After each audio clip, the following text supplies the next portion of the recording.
Então, pessoal, a gente chegou agora na parte que eu julgo talvez a mais importante aí, de apresentar uma solução alternativa na hora de se analisar sistemas, tá? Não é uma solução, desculpa, mas de apresentar uma opção alternativa para analisar sistemas lineares, tá? Que é a transformada de Laplace para sistemas contínuos e a transformada Z para sistemas discretos. Eu vou começar explicando basicamente o que é a transformada de Laplace e depois a gente vai começar a revisar, porque essa primeira parte tem muito do que vocês já viram em equações, né? Se não me falha a memória, esse é um conteúdo que vocês viram em equações. A gente só vai revisar algumas coisas e focar muito mais no entendimento da função de transferência quando eu trabalho com sistemas. Tá? E é assim que a gente vai trabalhar lá em controle, por exemplo. Em controle, a gente trabalha com uma função de transferência contínua dos sistemas durante toda a disciplina. Até por isso, essa cadeira é pré-requisito, né? Essa cadeira é pré-requisito de DSP, onde vocês vão estudar filtros, onde esses filtros são muitas vezes modelados por uma função de transferência discreta usando a transformada Z. Então, essas ferramentas, as transformadas, elas são fundamentais na engenharia elétrica e em todas as engenharias que, de alguma maneira, bebem dessa fonte, né? Engenharia de computação, engenharia de controle e automação. Tá? O que são essas transformadas? Pelo próprio nome, né, é uma transformação. A transformada, de fato, é uma transformação de domínio. Tá? A gente vai sair do que a gente chama de domínio do tempo e a gente vai ir para o que a gente chama de domínio da frequência. Eu não vou representar os meus sinais e, consequentemente, a gente vai ver, usando funções de transferência, representar sistemas, a gente não vai mais representar eles no tempo. Tá? Pode parecer estranho e bizarro no primeiro momento, mas eu espero que depois dessa aula faça sentido para vocês. Tá? Então, a primeira coisa, o primeiro ponto importante nessa aula é entender que a transformada de Laplace é uma representação alternativa de sinais, né? Ela representa sinais como exponenciais. Que exponencial? A exponencial e na ST, que a gente está careca de ver ela, a gente chamava ela de e na lambda t, até agora. A gente só mudou o nome da variável. Né? A gente vai utilizar um formato, sempre que eu quiser falar sobre alguma exponencial, eu vou chamar de e na ST. Tá? Já explico o que está escrito aqui. E para entender, de fato, eu vou precisar um pouquinho de matemática, mas logo, logo. A exponencial e na ST, esse S, ele é conhecido como frequência complexa. Pelo que o próprio nome diz, esse S ele é um número complexo. Então, eu vou escrever já que o S é sigma mais J ômega. Isso provavelmente o professor de equações também falou para vocês, que o S, né, pode ser qualquer número complexo, o S tem o nome de frequência complexa, né? A parte real do S eu vou chamar de sigma, e a parte imaginária do S, normalmente o pessoal chama de ômega, tá? Onde o ômega, de fato, é a frequência, até porque se eu tenho uma exponencial complexa, vocês viram que isso vai gerar sinais que têm frequência, de fato, gera seno e cossenos, né? Por isso que a frequência complexa tem esse nome. Agora, o que acontece? Qual que é o objetivo aqui com a transformada? Né? Como eu falei, é uma transformação de domínio. Qualquer sinal x de t, não importa se é um degrau, não importa se é uma rampa, se é uma senoide, tá? Esse sinal x de t aqui, ele pode ser representado por um somatório infinitos, por um somatório infinito de exponenciais desse tipo. E eu vou recorrer agora a uma coisa que vocês viram também nas outras disciplinas de cálculo, que é a transformada de Fourier. Vocês devem se lembrar que qualquer sinal periódico, por exemplo, a onda quadrada, eu posso representar ela como um somatório de infinitas senoides. Tá? Então, eu posso somar essa senoide com essa aqui, vou somando infinitamente e, miraculosamente, eu consigo formar uma onda periódica quadrada. Né? Laplace, pessoal, é a mesma coisa, só que ao invés de usar senos e cossenos, que são, abre parênteses, exponenciais e na j ômega t, fecha parênteses, ao invés de me limitar a usar senoides, né, eu agora posso usar qualquer exponencial no formato e na st. E por incrível que pareça, se eu pego e somo infinitas exponenciais, eu consigo sintetizar a partir desse sinal, qualquer sinal. Né? Mas é muito mais complicado do que séries que vocês viram. Por quê? Porque quando eu for estudar a transformada, a gente vai ver que isso é uma integral. Então, percebam, além de ser uma soma infinita, né, não é só alguns valores de S que eu vou usar. Na verdade, eu sou obrigado a usar todos os valores de S. Né? Bem chatinho, mas eu espero que eu consiga me fazer entender durante a aula, para que vocês de fato compreendam, né, a transformada. Não usem ela só como uma ferramenta que a gente vai usar, claro que a gente vai usar ela como uma ferramenta de análise que facilita, tá? Mas eu quero que vocês olhem as propriedades, por exemplo, e percebam algumas coisas, dado o entendimento que vocês têm da transformada. Agora, uma pergunta: por que fazer isso? Né? Se eu tenho um sinal x de t, que é bem fácil, é u de t. Ah, professor, ele já é fácil, ele é uma constante, é só um degrau. Por que eu vou ter que representar isso como uma integral de um monte de exponencial? Qual que é a utilidade disso? A grande utilidade vem das propriedades da exponencial, pessoal. Né?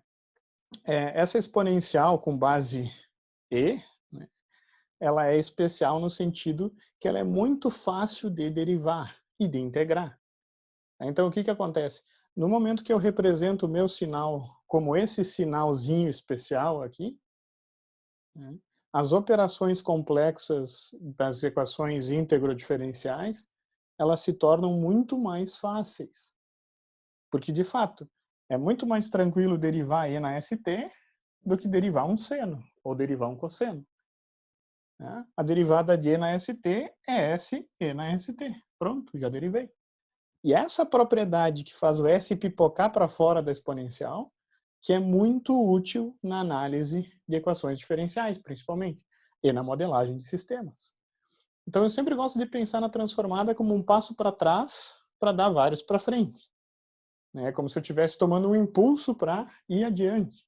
Eu vou dificultar a representação do sinal temporariamente, né? Então, de fato, é difícil, às vezes, de encontrar a transformada de Laplace, mas no momento que eu tenho a transformada de Laplace, eu consigo fazer coisas muito mais facilmente. Por exemplo, a convolução, que é uma operação extremamente que demanda tempo, demanda atenção. Quando eu uso Laplace, ela se torna uma multiplicação, o que é muito mais fácil de fazer do que isso.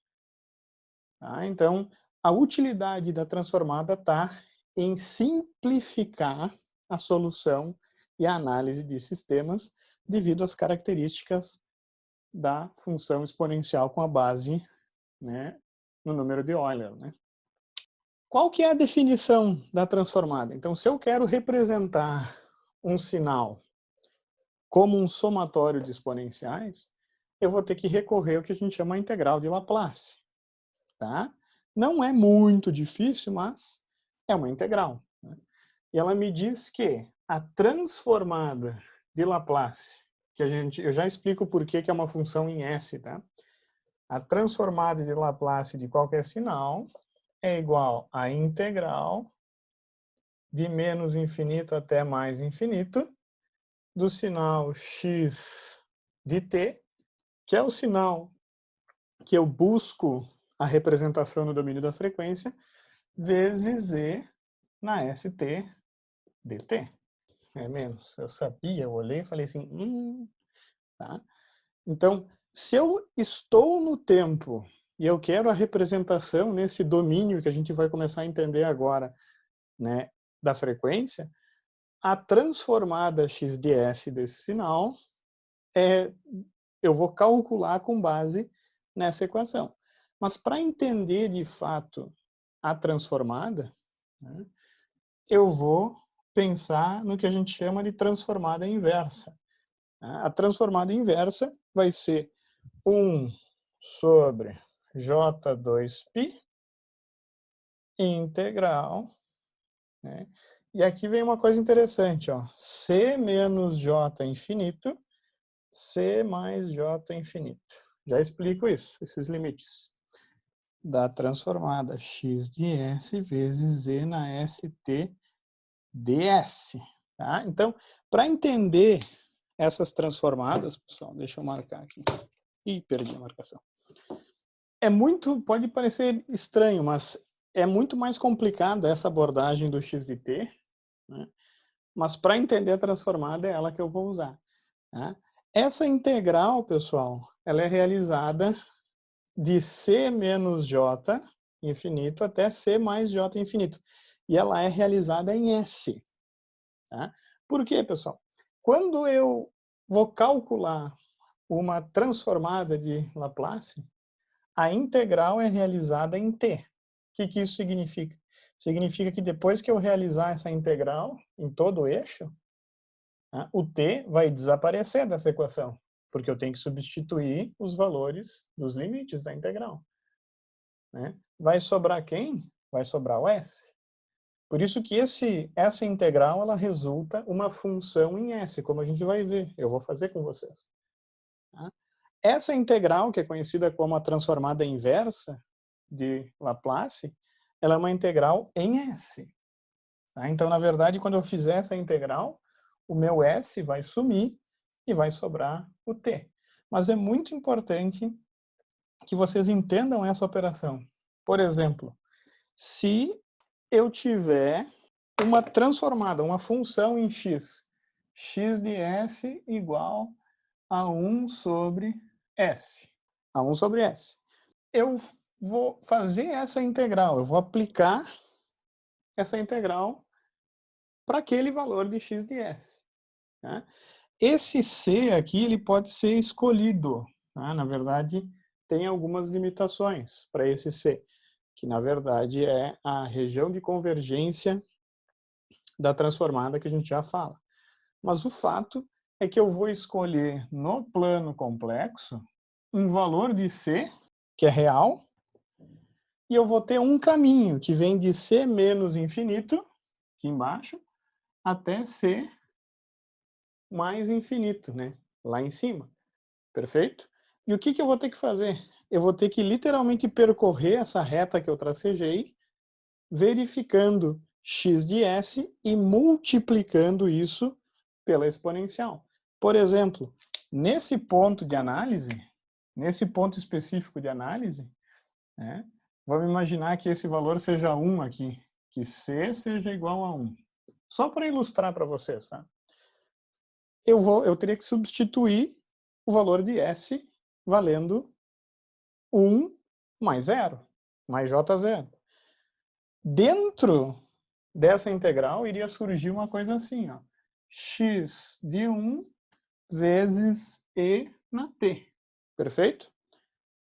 E isso faria parte de uma integral, ou seja, isso teria que ser somado com outras coisas. Tá? Por exemplo, esses dois pontos aqui. E assim por diante. Se eu olhar, sempre que eu avaliar um ponto S, eu vou ter uma função e no valor de st, ou seja, uma exponencial. Tá? X de S, quem multiplica essa exponencial aqui, né, é literalmente a força, digamos assim, é o valor em S que eu escolhi substituído no x de S. Então, se eu avaliar qualquer ponto S na transformada, aqui eu tenho a força daquela exponencial. Tá? Então, É um pouco complicado? É, mas a gente agora está começando a estudar a transformada, né? A transformada de Laplace, na prática, pessoal, ela contém a força daquela componente de frequência S. Tá? Só que isso vale para todos os valores do plano complexo. Qualquer valor de S que eu escolher, por exemplo, nesse caso, se eu fizer S igual a 2, eu vou ter como resultado 1/2. Se eu escolher S igual a J, eu vou ter como resultado 1 sobre J, e assim por diante. Tá? É muito complicado, eu sei, mas a transformada, ela me indica qual vai ser o peso, qual vai ser o impacto daquela frequência complexa S na composição do sinal no tempo. Vou dar um exemplo que vai ficar muito mais fácil para vocês entenderem. Esse sinal, ó, x de S igual a 1 sobre S. Eu não vou fazer, eu vou fazer depois, eu posso até fazer para vocês essa transformada. O sinal no tempo que ele representa é o de t. E daí vocês vão se perguntar, o de t é uma constante. O de t é um sinal constante. Beleza? Como é que eu faço uma constante com uma exponencial? Vocês sabem, né? É e na zero t. Tudo bem, vezes u de t. Mas o que eu quero salientar é o seguinte, ó. A frequência que tem uma representação muito importante no sinal degrau é S valendo zero. Porque para fazer uma constante com uma exponencial e na ST, o S tem que ser zero. Se eu olhar a transformada do degrau, qual vai ser o valor de S que vai me gerar a maior amplitude na transformada? Exatamente zero. O que isso significa? Significa que a frequência nula é a frequência mais importante na composição do sinal x de t. Outro exemplo, olha só. Vocês vão entender isso agora. Se eu tenho essa, uma S mais 2.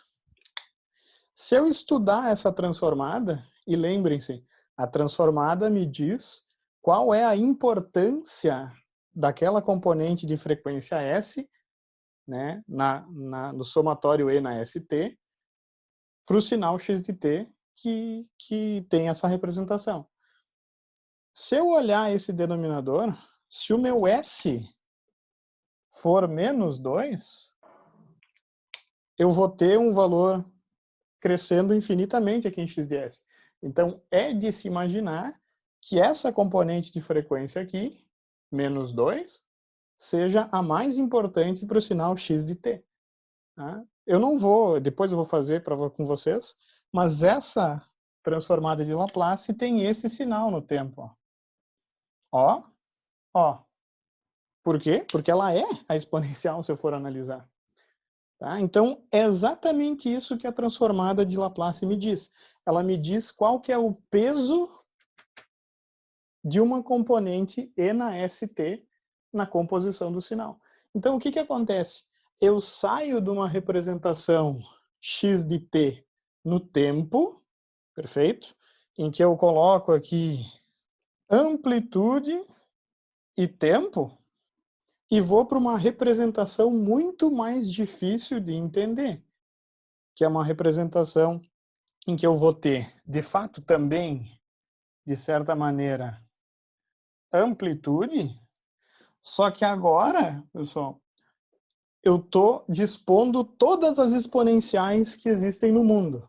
Nesse plano aqui embaixo, isso aqui é um plano. Esse plano contém todas as exponenciais E na ST. E isso vai me gerar uma superfície que me diz qual é o impacto de cada exponencial no sinal no tempo.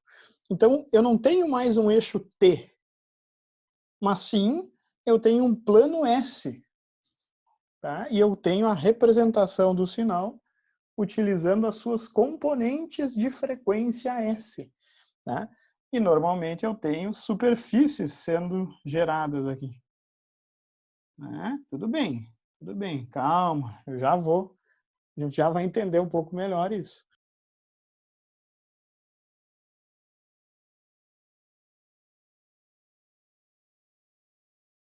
Mas vocês têm que entender o seguinte agora, que é uma forma alternativa de se representar sinais do tempo. Tá? Eu vou eliminar o tempo e vou trazer para o meu interesse o espectro, a representação em frequência do sinal. Tá? E eu tenho que sempre fazer esse paralelo. Quais são as componentes de frequência mais importantes nesse sinal? Tá, claramente aqui é -2. Faz sentido esse sinal aqui ter essa transformada, então.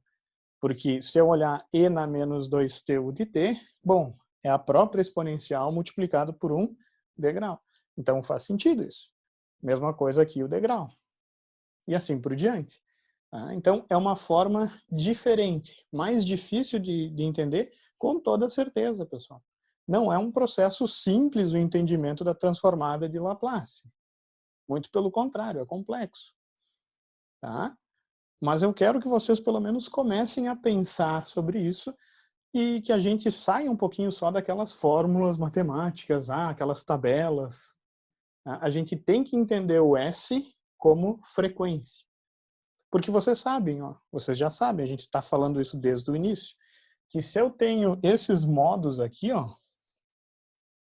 se eu tenho esses modos aqui no meu sistema contínuo, eu vou ter oscilação, né?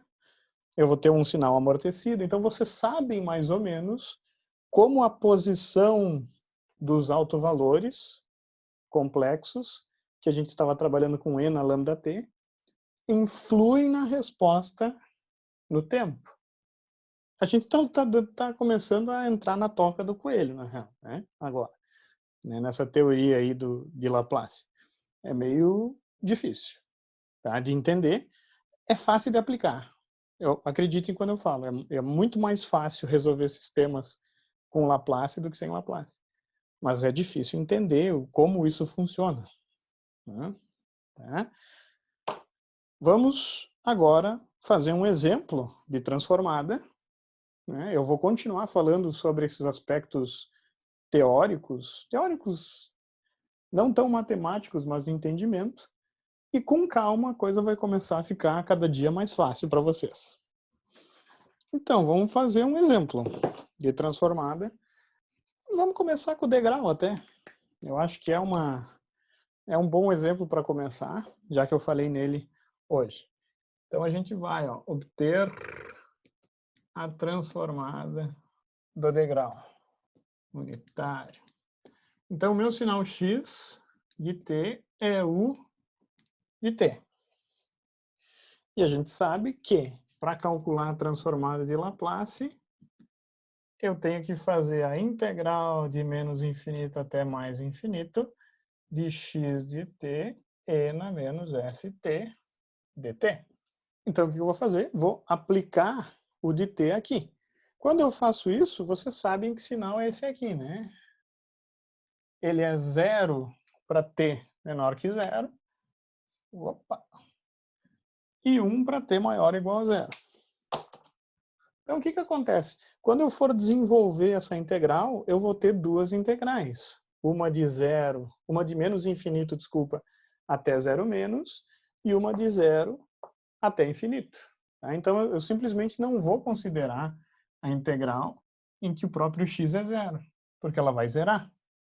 Tá? Então, eu posso reescrever essa integral, para esse sinal aqui, como a integral de 0 até infinito, da função aqui, que é 1, vezes a exponencial, e na menos st dt. Eu vou ter, então, que resolver essa integral, que eu já mostrei, é fácil, né? Menos 1 sobre s, e na menos st, aplicado de 0 até infinito. E aí que vem uma coisa bem importante, né, que vocês devem lembrar lá de equações e dos cálculos da vida. Se eu aplicar os limites de integração, eu vou ter que isso aqui vai ser menos, puxei menos para fora, né? Puxei 1 sobre s para fora também, né? Menos 1 sobre s, e daí eu vou aplicar e na menos s vezes infinito, menos E na menos S vezes zero. Por que que isso é importante, pessoal? E agora prestem atenção. Não é para todos os valores de S que essa integral aqui vai convergir. Por isso que, normalmente, eu associo a uma transformada, isso acontece para a transformada de Fourier, isso acontece para a transformada de Laplace, eu sempre associo a essa transformada uma região de convergência, tá? Que nesse caso é só por inspeção eu consigo entender. Como esse carinha é infinito, esse S aqui, ó, né, ele tem que ser positivo para eu ter E na menos uma coisa negativa, E na menos qualquer coisa. Por quê? Porque se eu tiver E na menos uma coisa pequenininha vezes infinito, eu tenho E na menos infinito, não importa, né? Isso vai zerar. Tá? Então, uma coisa importante, não é para todos os valores de S que a integral converge. Tá? Nesse caso, a integral converge só para valores de S no semiplano direito. Tá? Isso é uma observação que matematicamente eu tenho que fazer. Né? Que na prática a gente não vai se preocupar com a região de convergência aqui em sinais e sistemas.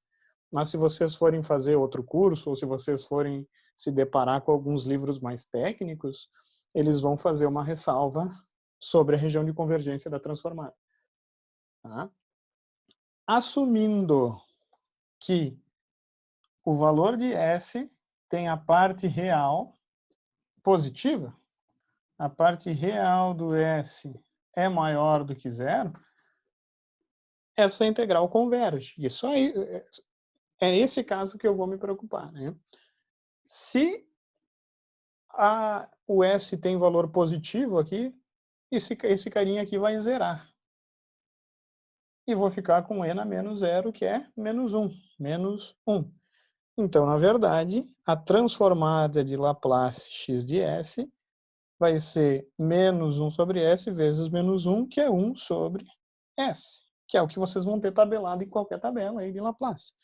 Só que muito importante, a região de convergência, RDC, ou em inglês ROC, né, Region of Convergence, né, vai ser parte real de S maior do que zero. Né? Por que que a região de convergência é importante? Vou explicar rapidamente. Existe outro sinal no tempo que tem exatamente essa transformada, só que com uma região de convergência diferente. Tá? Esse sinal no tempo que tem essa mesma transformada é menos U de menos T. Só que pensem comigo, que utilidade tem esse sinal para nós? Menos U de menos T. Para sinais, esse sinal tem pouca utilidade. Por quê? Usualmente, as nossas análises acontecem para sinais causais, sinais unilaterais direitos. Sinais que iniciam em zero e vão até infinito. E não sinais que vêm do menos infinito e terminam em zero. Né? Não é uma coisa de uso prático esse tipo de sinais. Então, o que a gente faz? A gente faz uma observação aqui, e ele até posso buscar no LaTeX, né, o ponto em que ele faz essa observação, mas que é a seguinte: se eu esqueço os sinais unilaterais esquerdos e trabalho só com a classe de sinais causais, eu não preciso nem me preocupar com a região de convergência, porque eu não vou ter esse caso em que eu tenho um sinal com dois sinais no tempo com a mesma transformada. Tá? Então, o problema da região de convergência é muito mais matemático do que de uso prático. Tá? Então, o que a gente vai fazer? A gente vai trabalhar com um caso especial da transformada de Laplace, que é conhecida como transformada de Laplace unilateral. Tá? E daí some esse problema da região de convergência. Vocês devem estar lembrados que teve uns carinhas santos aí que fizeram tabelas, né? Que já tabelaram a maioria dos sinais no tempo. Tá? Então, cada sinal no tempo, para nós, vai ter uma transformada de Laplace que a gente vai ter uma tabela. Para quê? Para não precisar ficar fazendo o tempo inteiro essa integral.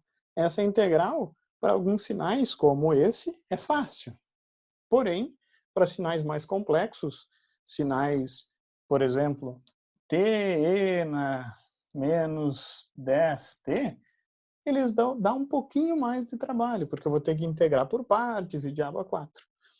Então, pela graça do Senhor, eu tenho uma tabela em que os sinais mais comuns ou sinais de uso prático na disciplina, eles já estão tabelados. E eu vou apresentar para vocês uma versão reduzida dessa tabela. Então, tabela dos pares da transformada de Laplace. Um detalhe, tá, pessoal? Para não ter que escrever essa integral o tempo inteiro, a gente vai usar umas notações. Que notações são essas? Ó? Que a transformada de Laplace, esse L bonitão aqui, ó, do sinal no tempo. Uma notação ainda mais simplória, antes de falar, né? Então eu tenho essa aqui é a notação com esse L, né? E eu tenho a inversa, que é o L na menos 1. Mas a gente gosta de trabalhar com essa notação aqui, que é mais simples e direta. Que cada sinal x de t tem uma representação no domínio da frequência. Lembrem-se, no sinal no tempo, eu estou preocupado em representar o tempo mesmo. E no sinal na frequência, eu estou interessado em representar o espectro. Eu já vou começar a falar isso aqui, tá, pessoal? Tá? O x de S é uma representação já espectral do sinal x de t. Eu não me limito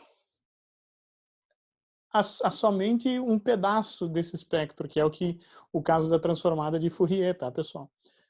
Na verdade, eu libero qualquer valor de S na análise. Então, é mais complexo. Tá? Mas a transformada de Fourier, de fato, é literalmente uma representação espectral em função de ômega só. E não de sigma mais j ômega, que é o que a gente faz em Laplace. Pessoal, nesse caso, a transformada de Fourier seria essa curva vermelha. Podem ver que é só onde a curva de Laplace intersecciona um plano. Em resumo, cada sinal x de t vai ter o seu par no domínio da frequência x de S. E a tabelinha é bem simples. Eu tenho aqui sinal no tempo e sua transformada. Eu vou usar essa setinha aqui para ficar mais fácil. A transformada do impulso unitário é 1. Isso é bem estranho se tu for pensar. Por quê? Porque isso me indica que qualquer componente de frequência tem o mesmo peso.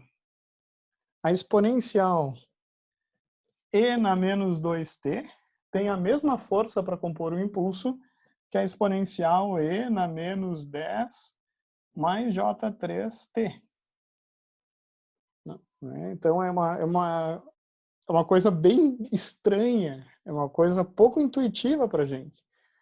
Né? Que para fazer o impulso eu tenho que literalmente integrar todas as componentes de frequência e todas elas têm o mesmo peso.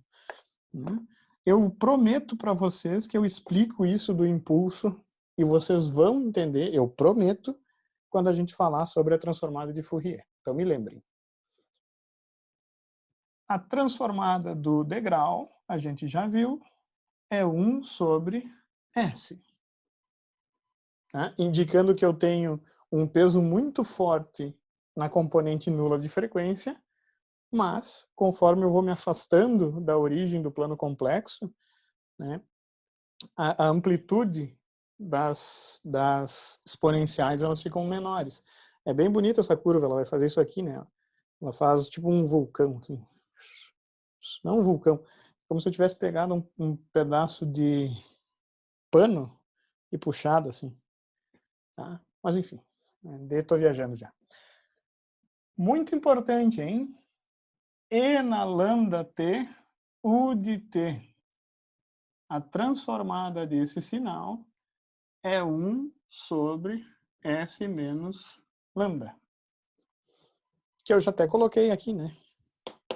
Tema de casa para vocês, que o LaTe faz, mas tentem fazer, chegar naquela transformada via definição da integral. Outro sinal que é muito comum para nós é o sinal T na K vezes Z na lambda T U de T.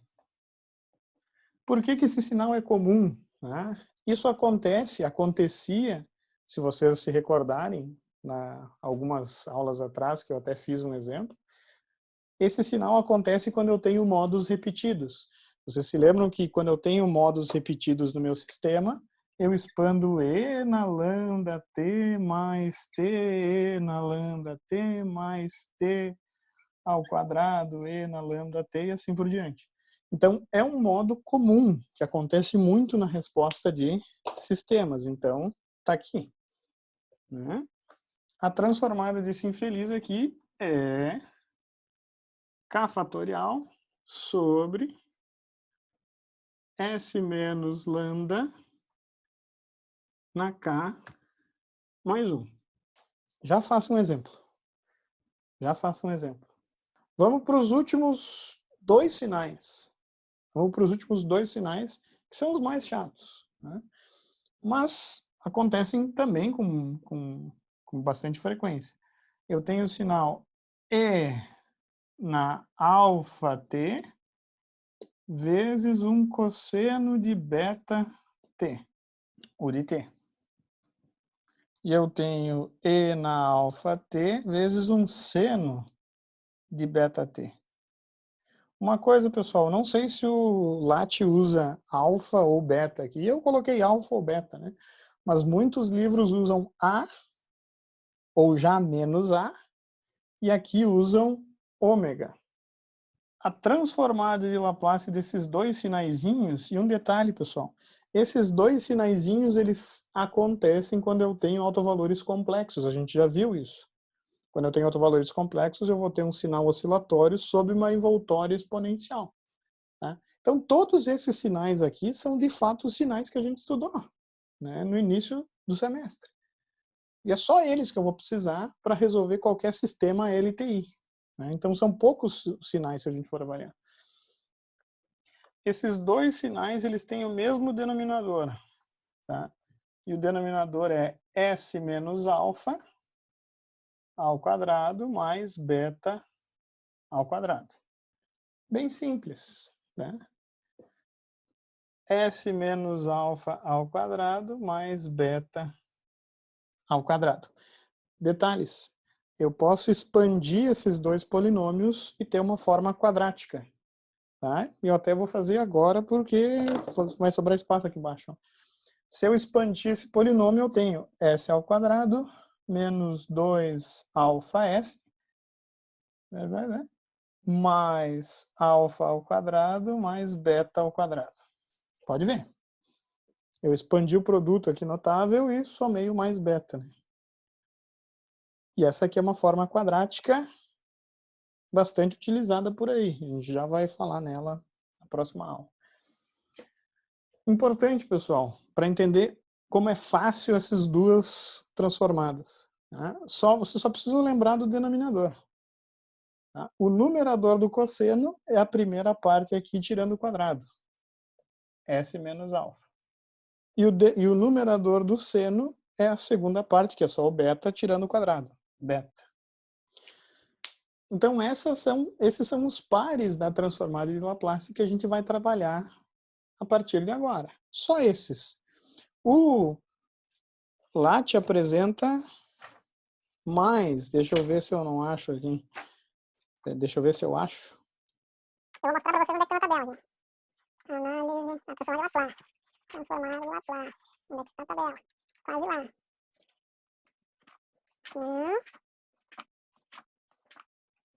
Jesus Maria. Cadê? A parte de aplicações aqui do LaTe nesse capítulo é absurdamente grande. São muitas e muitas páginas.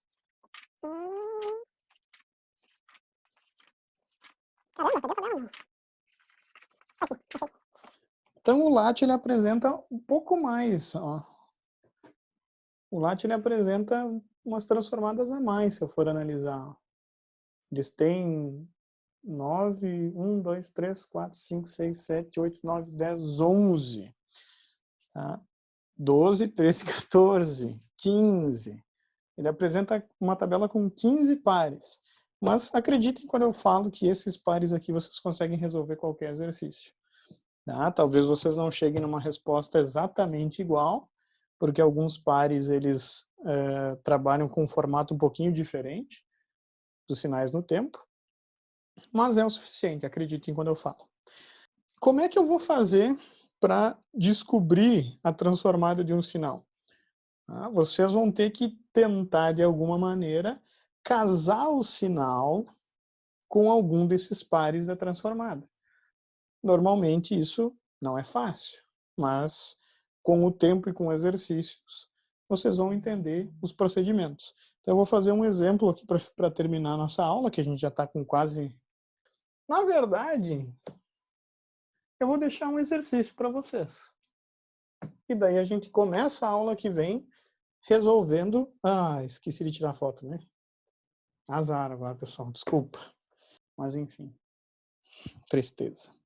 Então, exercício para a aula que vem. Exercício. Não para a aula que vem, quem tiver tempo, né? Lembrem-se que vocês estão com o trabalho, com a parte 2 aí do trabalho também lá para fazer. Então, o exercício é encontrar a transformada, encontrar x de s ou x de t. Tá? Fica meio óbvio. Se eu der x de s, eu quero x de t. E se eu der x de t, eu quero x de s. Então, eu quero os pares aqui dos sinais que eu vou apresentar para vocês.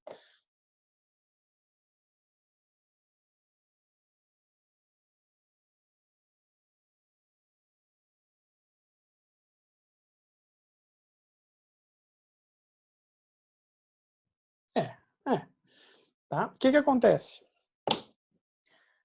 Esse aqui está tabelado direto. Esse aqui, as duas estão tabeladas, mas daí depois eu quero que vocês apresentem, eu vou apresentar isso como uma razão polinomial. Tá? x3 está tabelado também, só não parece de cara assim que está tabelado.